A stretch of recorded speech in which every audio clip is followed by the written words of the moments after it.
नमस्कार, मैं राघविंद्र पाल एक बार फिर से आप सबका स्वागत करता हूं। आज मैं आप लोगों के लिए 40 कॉन्सेप्चुअल क्वेश्चंस लेकर आया हूं। आप कहोगे कॉन्सेप्चुअल क्वेश्चंस क्या होते हैं? कॉन्सेप्चुअल क्वेश्चंस यानी कि वो क्वेश्चंस जिसमें कुछ कॉन्सेप्ट हो और उस कॉन्सेप्ट को अगर हम समझ जाएं तो बड़े से बड़ा क्वेश्चन भी आसानी से कर सकते हैं, क्योंकि अगर हमारी फाउंडेशन अच्छी है तो हम बहुत अच्छी बिल्डिंग की कल्पना कर सकते हैं। तो आशा करता हूं कि आप लोग 40 क्वेश्चंस मेरे साथ सॉल्व करोगे, साथ ही कॉन्सेप्ट को भी समझते चले जाओगे। चलिए, लेकिन हाँ, ज़रूर बता देना कि कितने सही निकले, क्योंकि मैं ये ज़रूर चाहता हूं कि आप लोग जितने भी सॉल्व कर रहे हो उसमें से आपका कितना सही निकला है ना, कितने आपके क्वेश्चंस बिल्कुल सही रहे, ये ज़रूर बताएं। चलिए शुरुआत करते हैं। फर्स्ट क्वेश्चन हमारे सामने है, the rise and fall dash caused by the storm. अब यहाँ पे अगर हम नॉर्मली देखें तो एंड लगा हुआ है और कोई भी इसमें आर लगा सकता है, लेकिन आपको पता है कि ये दोनों मिलके एक बन रहे हैं। बहुत सारे ऐसे वर्ड्स होते हैं, ऐसे सेंटेंसेस होते हैं जिसमें दो सब्जेक्ट मिलके एक बन जाते हैं, जैसे कड़ी एंड राइस। अब कड़ी और राइस में अगर हम देखें तो कड़ी एक वेजिटेबल होती है एंड राइस मतलब चावल होते हैं, दोनों मिलके कड़ी चावल बन जाते हैं। दाल एंड राइस दाल चावल बन जाते हैं। हॉर्स एंड कैरेज घोड़ा अलग गाड़ी अलग, लेकिन दोनों मिलके एक बन जाते हैं। जब दोनों मिलके एक बन जाते हैं तो उसमें सिंगुलर वर्ब का प्रयोग होगा, क्योंकि वो दोनों मिलके एक हो चुके हैं। तो यहाँ पे भी यही कॉन्सेप्ट है, इसलिए आंसर क्या हो जाएगा, इज यहाँ पर राइट आंसर है। नेक्स्ट है सेकेंड क्वेश्चन, मिस्टर वोस और मिस्टर घोष। ध्यान रखना जब कोई भी और किसी सेंटेंस में लगे। अच्छा, ये अगर आपको नहीं आते हैं तो मैंने एक वीडियो डाला हुआ है, सब्जेक्ट वर्ब एग्रीमेंट, ऐसे आप डाल देना subject verb agreement by Raghavendra sir, तो आपको वो वीडियो देखने को मिलेगा, वो आपकी बहुत हेल्प करेगा। डिस्क्रिप्शन में जाके आप लिंक पे भी क्लिक कर सकते हो, वहाँ से मिल जाएगा। जब किसी सेंटेंस में और लगा हो तो और में हम लोग क्या करते हैं, सेकेंड जो हमारा सब्जेक्ट रहता है उसके अनुसार वर्ब लगाते हैं। यहाँ पर सेकंड मिस्टर घोष जो है वो सिंगुलर है, इसलिए आंसर क्या हो जाएगा, वॉज। तो आंसर हो जाएगा मिस्टर वोस और mister Ghosh was to give the class. Next है a few man dash good natured. अब यहाँ पे आप देख रहे हो अ फ्यू के बाद प्लूरल वर्ब का यूज हुआ है, तो प्लूरल हमारा क्या आना चाहिए, प्लूरल हम लोगों की हेल्पिंग वर्ब भी आना चाहिए। तो आप ध्यान रखना, few, a few, the few, मैं आपको बता देता हूँ कॉन्सेप्ट। फ्यू है, अ फ्यू है या फिर द फ्यू है, इन सब के साथ हमेशा प्लूरल वर्ब का प्रयोग होता है। लेकिन यहीं पे लिटिल है या फिर आ लिटिल है या फिर द लिटिल है, आप लोगों ने ज़रूर इनके नाम सुने होंगे। ये अनकाउंटेबल के लिए जो होते हैं, इसीलिए इसके साथ सिंगुलर वर्ब का प्रयोग किया जाता है। यहाँ पर हम देखें आ फ्यू का यूज हुआ है, इसलिए आंसर क्या होगा, आर यहाँ पर सही आंसर होगा। नेक्स्ट है मैनी या मैन। बहुत अच्छा कॉन्सेप्ट है, इसको भी ध्यान से देखें। वैसे हम सबको पता है कि कभी भी मैनी लगता है तो मैनी के साथ हमेशा प्लूरल वर्ब का प्रयोग होता है, ये हम सबको पता है। लेकिन मैनी के जस्ट बाद अगर ए और एन लगे हों, मैनी के जस्ट बाद या तो ए लगा हो या एन लगा हो, तो हमेशा सिंगुलर वर्ब का प्रयोग होगा, क्योंकि मैनी या मैन मतलब बहुत, मतलब उसमें से आप एक कलेक्टिव नाउन ले रहे हैं, है ना। तो यहाँ पे अगर हम देखें तो मैनी के साथ साथ ए भी लगा है, इसीलिए सिंगुलर, तो आंसर हो जाएगा वांट्स, है ना। सिंगुलर के साथ ऐसे ही लगता है और प्लूरल के साथ नहीं लगता है।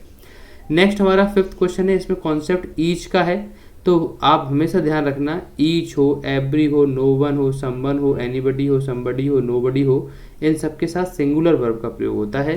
तो आंसर क्या होगा, यहाँ पे was is the correct answer. Sixth है एवरी, यहाँ पे एवरी आ गया, एवरी के हिसाब से हमें सिंगुलर वर्ब के लिए जाना पड़ेगा, आंसर हैज होगा क्योंकि सिंगुलर है। कॉन्सेप्ट ध्यान से सुनते जाइए। ऑल काउज, बहुत सारी गाय हैं। अब बहुत सारी गाय हैं तो आंसर क्या होगा, प्लूरल वर्ब आंसर होगा, तो प्लूरल हेल्पिंग वर्ब आर हमारा सही आंसर है। सम का कॉन्सेप्ट सुने, अगर सम के बाद जस्ट बाद आपको देखना है काउंटेबल नाउन है, सी एन मतलब काउंटेबल नाउन है, तो हमेशा प्लूरल वर्ब का प्रयोग किया जाता है। लेकिन जस्ट बाद सम के अगर अनकाउंटेबल नाउन है जिसको गिन नहीं सकते हैं, जैसे सम के बाद यहाँ पर मिल्क का प्रयोग हुआ है, milk is a uncountable noun. Uncountable है तो इसमें सिंगुलर वर्ब आएगा, लेकिन काउंटेबल होता तो प्लूरल वर्ब आता। जैसे कि सम स्टूडेंट्स आ जाता, सम बुक्स आ जाता, तो हम प्लूरल वर्ब लगाते। यहाँ पे सम मिल्क है, इसलिए आंसर क्या होगा, इज हमारा करेक्ट आंसर है।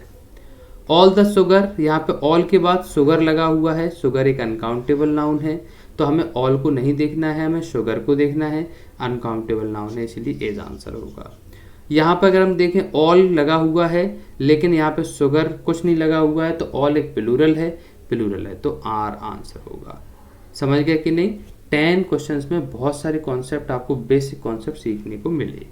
आगे बढ़ते हैं 11 से लेके 20th जो हमारे क्वेश्चंस हैं, उसमें भी आपको बहुत कुछ सीखने को मिलेगा। जैसे first 11th question, I will tell you all that dash discussed. मैं वो सब बताना चाहता हूँ जो डिस्कस हुआ है। ऑल के बाद दैट लगा हुआ है, ये सिंगुलर को दिखा रहा है, इसलिए आंसर वहाँ पर वॉज होगा। I have just seen the students all dash here, तो यहाँ पर अगर हम देखें तो ऑल लगा हुआ है लेकिन कुछ भी नहीं है, इसलिए यहाँ पर आर होगा। ऑल के बाद हम देखते हैं, अब ऑल अकेला है तो हमने देखा कि ये प्लूरल वर्ब में चला जाएगा। नेक्स्ट है I have checked the fans all dash okay, यहाँ पे भी कुछ नहीं है तो यहाँ पे भी आर होगा, है ना? क्यों? क्योंकि ऑल के बाद कुछ भी नहीं है।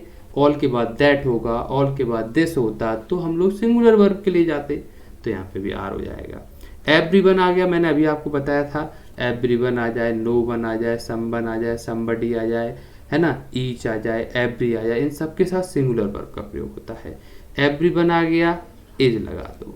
अगले में भी तो नो वन आ गया तो वॉज लगा दो, है ना। नेक्स्ट में समबडी आ गया तो हैज लगा दो। सिंगुलर के साथ जाएंगे इन सब के साथ। नाइदर नॉर का कॉन्सेप्ट ये है कि नाइदर के साथ हमेशा हम लोग सिंगुलर वर्ब का प्रयोग करते हैं। तो नाइदर ऑफ द बैग्स, यहाँ पे भले ही बैग्स लिखा हुआ है लेकिन वॉज आएगा क्योंकि आगे तो नाइदर लिखा हुआ है ना, दोनों में से कोई नहीं। यहाँ पे अगर हम देखें आइदर ऑफ द बुक्स, यहाँ पे अगर हम बात करें आइदर ऑफ द बुक्स तो भले ही आगे बुक्स लिखा हुआ है लेकिन हमें तो आइदर देखना है, तो नाइदर हो, आइदर हो, इन सब के साथ हमेशा सिंगुलर वर्ब का प्रयोग होता है, इसलिए आंसर यहाँ पे इज होगा। नोबडी फिर आ गया तो आंसर हैज कर देंगे, है ना। नो वन, समवन, नोबडी के साथ सिंगुलर वर्ब आती है। ईच फिर से आ गया तो आंसर हैज कर देंगे। कॉन्सेप्ट सीखते जाइए, कॉन्सेप्ट बहुत जरूरी है। Many of the boys dash laborious, यहाँ पे अगर हम बात करें तो मैनी आ गया, फिर मैनी आ गया तो हमेशा प्लूरल वर्ब आएगी, आंसर क्या होगा, आर होगा। Two of the peon, peon में से दो लोग हैं तो हैव आंसर होगा क्योंकि दो लोग हैं, है ना। Five of the girls, girls में से 5 गर्ल्स हैं तो वर आंसर होगा क्योंकि 5 गर्ल्स हैं यानी कि प्लूरल है। A few of the eggs, यहाँ पे अ फ्यू फिर आ गया तो भैया हम लोग हमेशा किसके साथ जाएंगे, प्लूरल के साथ जाएंगे। लेकिन यहाँ पे नेक्स्ट के अगर हम देखें हाफ ऑफ द एप्पल्स, जो एप्पल्स हैं उसमें से हाफ, तो यहाँ पे हाफ की बात कर रहे हैं इसलिए सिंगुलर वर्ब होगा। क्यों? क्योंकि ये कलेक्टिव नाउन बन चुका है, हाफ बन चुका है, आंसर इज होगा। Half of the sugar, answer was होगा। ध्यान से कॉन्सेप्ट समझते जाइए। No friend and no relative dash anything to offer, तो आंसर क्या होगा, हैज होगा कि हैव होगा। लगाइए दिमाग इसमें, थोड़ा ठीक ठाक क्वेश्चन है तो यहाँ पर आंसर हैज होगा। कई लोग हैव भी सोच रहे होंगे, कैसे सोच रहे होंगे, एंड से सोच रहे होंगे, लेकिन नहीं, यहाँ पे एवरी मैन, ओ सॉरी, यहाँ पे ऊपर वाला ये हैज आंसर होगा, ठीक है। No friend and no relative, मतलब कोई भी फ्रेंड और कोई भी रिलेटिव के पास कुछ नहीं है जो आपको दे सके। यहाँ पे एवरी कॉन्सेप्ट यूज हुआ है, हैज आंसर हो जाएगा। मोस्ट के साथ आपको देखना है कि मोस्ट के बाद क्या लगा हुआ है।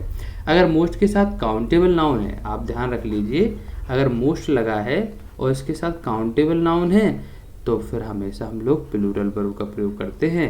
लेकिन मोस्ट के साथ अगर अनकाउंटेबल नाउन है तो हमेशा हम सिंगुलर वर्ब का प्रयोग करते हैं। जैसे मोस्ट के साथ स्टूडेंट्स भी लग सकता है, मोस्ट ऑफ द स्टूडेंट्स हो सकता है, लेकिन मोस्ट ऑफ द वाटर भी हो सकता है। तो देखना है कि काउंटेबल है कि अनकाउंटेबल है। यहाँ पे अगर हम देखें तो मोस्ट के बाद यहाँ पे विमेन लिखा हुआ है, विमेन एक काउंटेबल है, काउंटेबल है तो आंसर क्या होगा, थिंक होगा। हम लोग किस में जाएंगे, हम लोग प्लूरल में जाएंगे, है ना। नेक्स्ट अगर हम देखें तो most of the student dash busy, was आएगा कि वर आएगा, तो यहाँ पे हम देखें मोस्ट के बाद हमने क्या देखा, स्टूडेंट्स लगा हुआ है, स्टूडेंट लगा हुआ है तो वर आएगा। क्यों? क्योंकि मोस्ट के बाद हम देखते हैं कि आगे जो है शब्द वो क्या है, स्टूडेंट है कि स्टूडेंट्स है, वो क्या है, ये हम लोग देखते हैं। लास्ट हम लोगों के 10 क्वेश्चंस बचे हुए हैं, इनको और देख लीजिए। इसमें भी भैया मोस्ट के साथ क्या आया हुआ है, टाइम आया हुआ है। अब मोस्ट के साथ टाइम हुआ आया है तो आंसर एज हो जाएगा। यहाँ पे नेक्स्ट है देयर डैश अ फॉरेस्ट, तो यहाँ पे अगर हम देखें तो देयर वॉज अ फॉरेस्ट, मतलब सिंगुलर जाएगा कि नहीं आएगा, क्योंकि देयर लगा हुआ है। ऑल द एपरेट्स डैश न्यू, अब यहाँ पे अगर हम देखें तो ये प्लूरल है, सॉरी ऑल द एपरेटस तो प्लूरल तो नहीं है, तो आंसर क्या हो जाएगा भैया, इसमें आंसर वॉज होगा। वॉज होगा क्यों, क्योंकि यहाँ पर प्लूरल नहीं है, तो इज होगा, सॉरी इज और आर में इज होगा। ठीक है, समझ गए कि नहीं? मैं आपको दोबारा बता देता हूँ, कोई दिक्कत नहीं है। देखिए यहाँ पे ऑल द एपरेटस लिखा था, यानी कि सिंगुलर में जा रहा था, ES नहीं लगा है ना, तो एज होगा। नेक्स्ट है देयर डैश टेम्पल्स, तो बहुत सारे टेम्पल्स हैं तो there were temples. Your information dash baseless, तो योर इन्फॉर्मेशन इज बेसलेस, है ना। Their knowledge of grammar is sound, क्यों, क्योंकि यहाँ पे नॉलेज की बात की जा रही, नॉलेज क्या है, सिंगुलर है, तो सिंगुलर है तो आंसर इज हो जाएगा। There dash heavy traffic on the road, तो क्या आंसर होगा, there was heavy traffic on the road, क्यों, क्योंकि ये भी तो अनकाउंटेबल है, तो सिंगुलर वर्ब के लिए जाएगा। म्यूजिक डैश एन आर्ट, तो music is an art. Electricity dash are trains, तो runs, electricity runs are trains, क्यों, क्योंकि इलेक्ट्रिसिटी सिंगुलर है तो ऐसे यस लगेगा। ठीक है, नेक्स्ट है 40th लास्ट क्वेश्चन है द विलेज फोक। विलेज फोक का मतलब क्या होता है, गांव के लोग। अब गांव के लोग, विलेज फोक मतलब गांव के लोग, तो आंसर क्या हो जाएगा भैया, अगर हम देखें तो यहाँ पर गांव के लोग बहुत सारे हैं, तो हैव बीन आंसर हो जाएगा। अब कई लोग सोचेंगे फोक के साथ कैसे हैव बीन, भैया फोक मतलब बहुत सारे पीपल होता है ना, ऐसे फोक होता है, फोक मतलब बहुत सारे लोग, बहुत सारे लोग, तो आंसर हो जाएगा हमारा हैव बीन, क्योंकि प्लूरल में जाएगा, है ना। तो ये थे हमारे 40 कॉन्सेप्चुअल क्वेश्चंस। अच्छे लगे हों तो प्लीज़ लाइक कर दें और सब्सक्राइब भी कर दें, बहुत सारे नए नए वीडियो आपका इंतजार कर रहे हैं, गजब वीडियो आएंगी, है ना। चलिए okay, thank you very much, thanks a lot.